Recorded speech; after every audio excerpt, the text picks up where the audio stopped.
Buen día, queridos amigos, amigas. Quisiera que hablemos en esta mañana un poco más, pero sí que profundicemos un poco con lo que es la iglesia cristiana. Porque hay tantas iglesias, tantas religiones, tantos tipos diferentes de iglesias aún en el mundo cristiano, ¿no? Pero miren, sin embargo, en los tiempos del Señor Jesucristo, Él no habló mucho de la iglesia.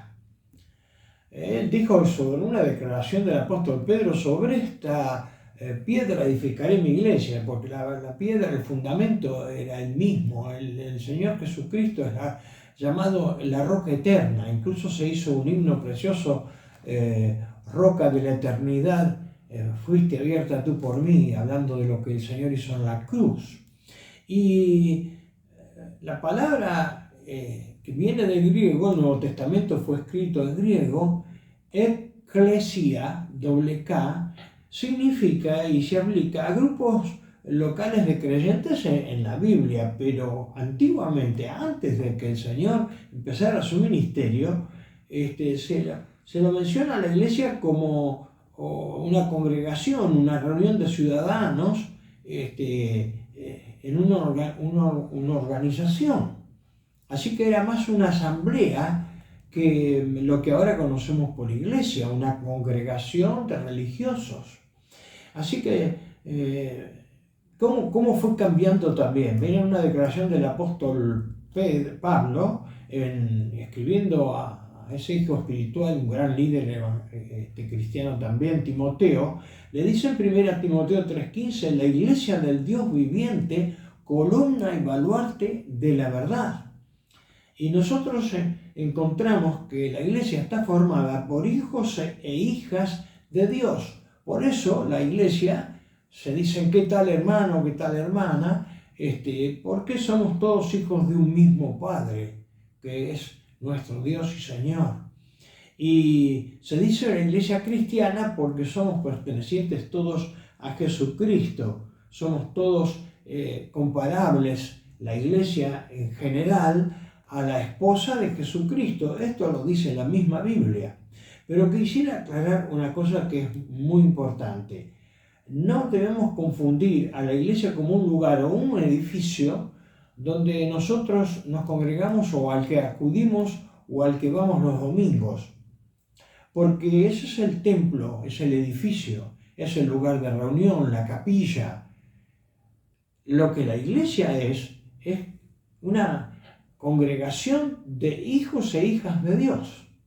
Y nosotros leemos en la segunda carta del apóstol Pablo a los Corintios, capítulo 5, algo muy interesante que nos dice.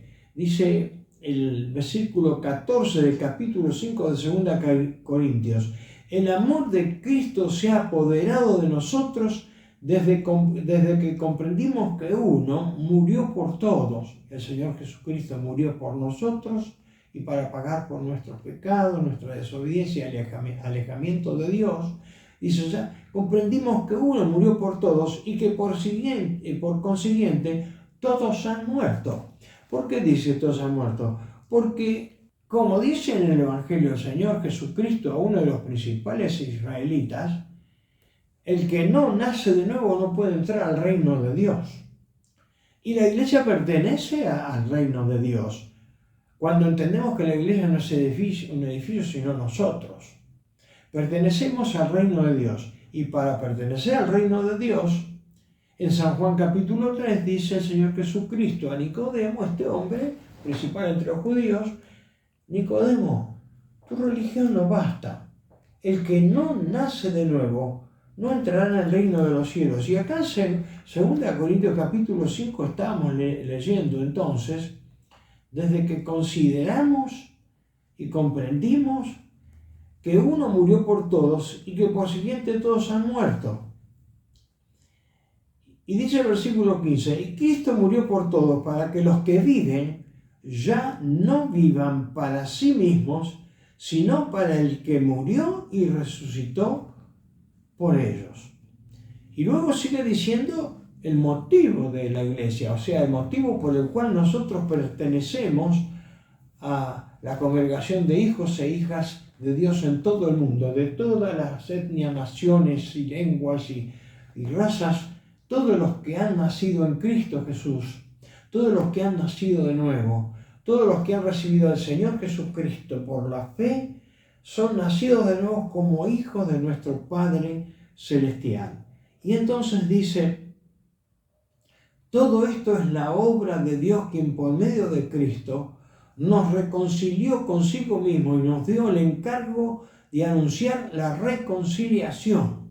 ¿Qué es esto? Es decir, que en Cristo Dios estaba reconciliando consigo mismo al mundo sin tomar en cuenta los pecados de los hombres, y a nosotros nos encargó que diéramos a conocer este mensaje.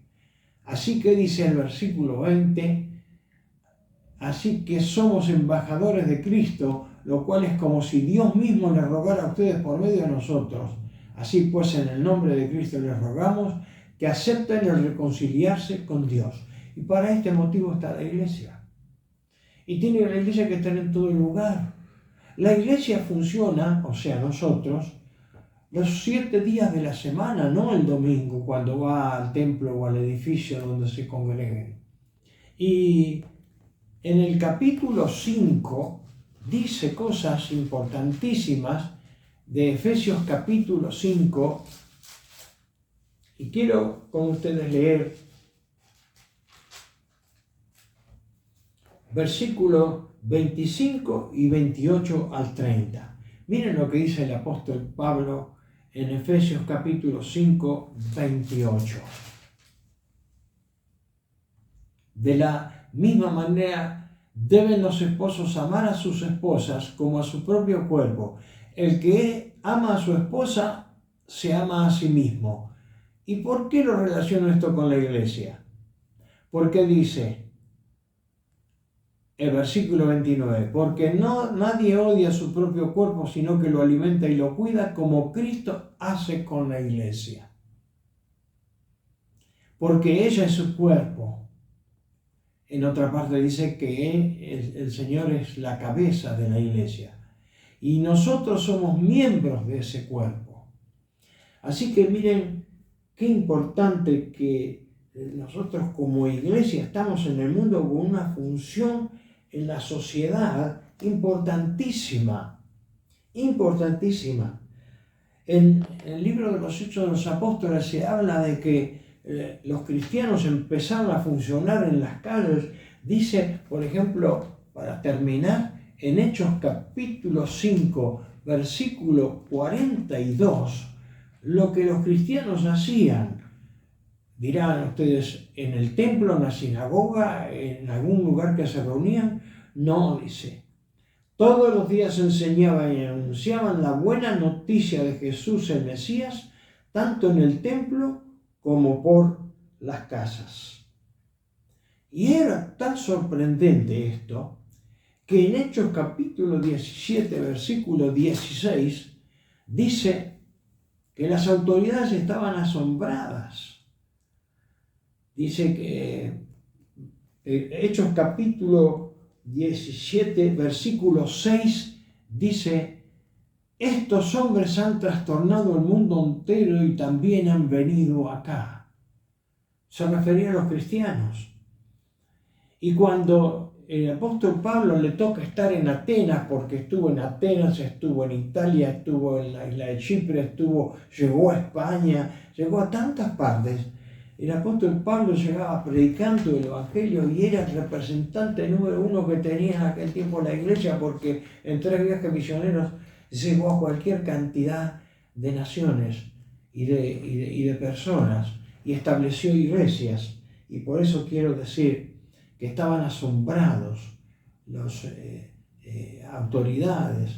Y en Atenas, por ejemplo, él discutía con los filósofos y demás, le dejaron hablar. Y entonces él pudo anunciar y decir, en donde estaban todos los filósofos, Hechos 17, 24, el Dios que hizo el mundo y todas las cosas que hay en él, es Señor del cielo y de la tierra. No vive en templo hecho por los hombres, ni necesita que nadie haga nada por él, pues él es quien nos da a todos la vida, el aire y las demás cosas. Y dice en el versículo 28, porque en Dios vivimos, nos movemos y existimos. Qué hermoso es poder pensar que la iglesia es un grupo de hijas e hijos de Dios que sienten que en Dios viven, en Dios mueven, por Dios existen y en Dios tienen la esperanza de la vida eterna. Y que esto, como iglesia, lo tenemos que anunciar a todo el mundo en el lugar que nos encontremos. Y el mundo necesita, y la Argentina ahora más que nunca necesita, saber que hay vida eterna, que debemos realmente vivir como Cristo vivió, como vivía la iglesia en las calles, tratando de sacar toda cosa equivocada que los hombres siembran, como las ideologías y como las cosas y las sectas y toda la brujería y todo el engaño que hay, cuando Jesucristo vino a decir: yo soy el camino, la verdad y la vida. Y nosotros queremos que los demás argentinos compartan con nosotros la iglesia, esta verdad maravillosa que nos hace vivir de nuevo, y el Espíritu Santo comienza a dirigir nuestra vida y a darnos la paz, el gozo y la vida que cada uno necesita. Recíbalo en su vida, en su hogar, y que Dios bendiga grandemente su familia. Amén. Levanta tus manos al cielo, en señal de que quieres que luce tus manos, y dile a través de este coro: heme aquí, envíame a mí, Señor.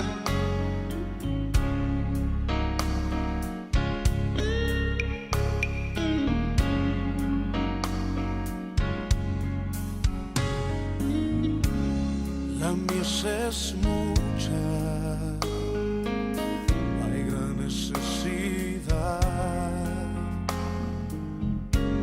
y pocos obreros al campo van.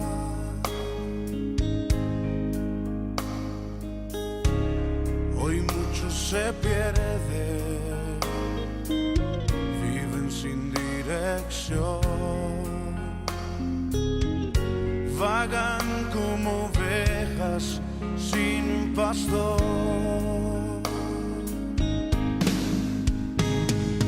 Heme aquí, envíame a mí.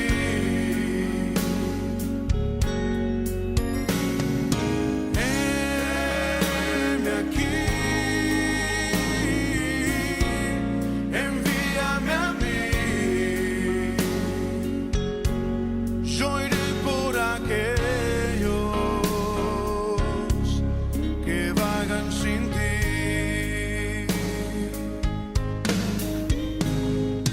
Heme aquí, envíame a mí.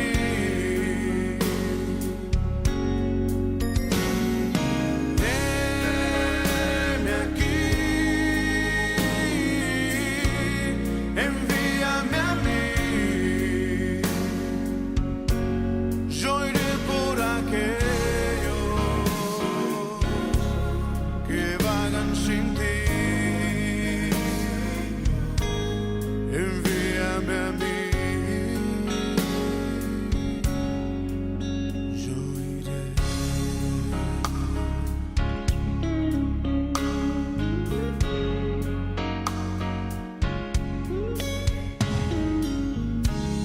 La mies es mucha, hay gran necesidad y pocos obreros al campo van. Hoy muchos se pierden, viven sin dirección, vagan como ovejas sin pastor.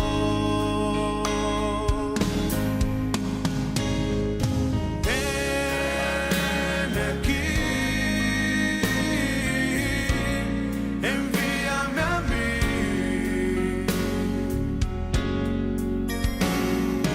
Heme aquí, envíame a mí. Yo iré por aquí.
Señor, a donde tú me quieras enviar.